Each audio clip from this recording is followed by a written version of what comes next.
अखिल भारतीय विद्यार्थी परिषद की राष्ट्रीय कार्यकारी परिषद की बैठक 29 से 31 मई तक छत्तीसगढ़ की राजधानी रायपुर में इंदिरा गांधी कृषि विश्वविद्यालय के कृषि मंडपम में सफलतापूर्वक संपन्न हुई। इस 3 दिवसीय बैठक में देश भर से 478 प्रतिनिधियों ने हिस्सा लिया, जिसमें छात्र हित, शिक्षा सुधार, राष्ट्रीय सुरक्षा और राष्ट्र निर्माण जैसे महत्वपूर्ण विषयों पर गहन मंथन हुआ। साथ ही बीएचयू में स्थायी कुलपति की नियुक्ति की मांग हुई। संगठन के काशी प्रांत के प्रांत मंत्री एवं केंद्रीय कार्य समिति सदस्य अभय प्रताप सिंह ने इस संदर्भ में पत्रकारों को जानकारी दी। उन्होंने कहा कि विद्यार्थी परिषद सदैव ही छात्र हित एवं समाज हित के मुद्दों पर कार्य करते आ रही है।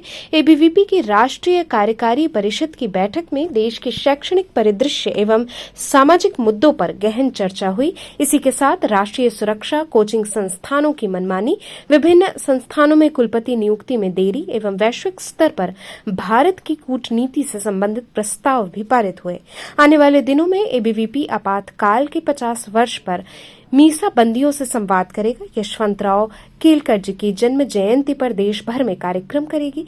इसके साथ विश्वविद्यालयों में व्याप्त विभिन्न समस्याओं, भ्रष्टाचार पर एबीवीपी आने वाले दिनों में वृहद आंदोलन करेगी।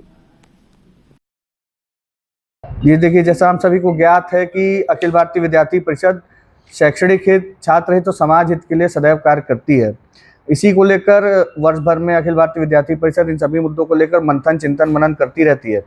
इसी क्रम में अभी दिनांक 29 मई से 31 मई तक अखिल भारतीय विद्यार्थी परिषद की राष्ट्रीय कार्यकारी परिषद बैठक छत्तीसगढ़ के रायपुर में संपन्न हुई है, जिसमें वर्तमान शैक्षिक परिदृश्य, वर्तमान समाज के जो मुद्दे समाज में चल रहे हैं उन पर, विश्वविद्यालय परिसरों की जो समस्याएं हैं उन पर, इसके साथ ही आने वाले समय में जो संघ शताब्दी वर्ष, संघ के 100 वर्ष पूरे हो रहे हैं, उसको लेकर भगवान बिरसा मुंडा की 700वीं वर्ष और अनेकों ऐसे विषयों पर चर्चा, चिंतन, मंथन किया गया है और आगामी दिशा तय की गई है।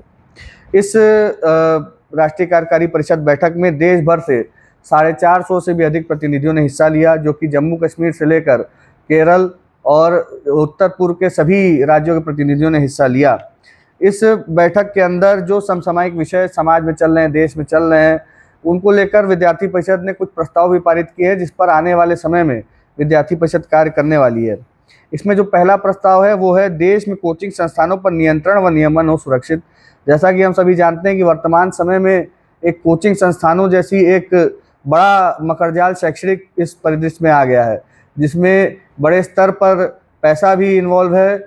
इसमें छात्रों का कहीं ना कहीं शोषण भी हो रहा है, उनके अभिभावकों का शोषण हो रहा है और मानसिक रूप से भी छात्र कहीं ना कहीं प्रताड़ित हो रहे हैं, जिसका परिलक्षण हम देखते हैं कि कोटा जैसे शहर में बड़ी संख्या में विद्यार्थी इस दबाव में, जो ये कोचिंग संस्थानों द्वारा उनके ऊपर मानसिक दबाव बनाया जाता है, उसको लेकर आत्महत्या करते हैं। और देश के सभी अन्य जो भी, चाहे प्रयागराज हो, पटना हो, जहाँ पर बड़ी संख्या में कोचिंग संस्थान हैं, वहाँ पर विद्यार्थियों का आर्थिक, शारीरिक, मानसिक सभी प्रकार का दोहन हो रहा है।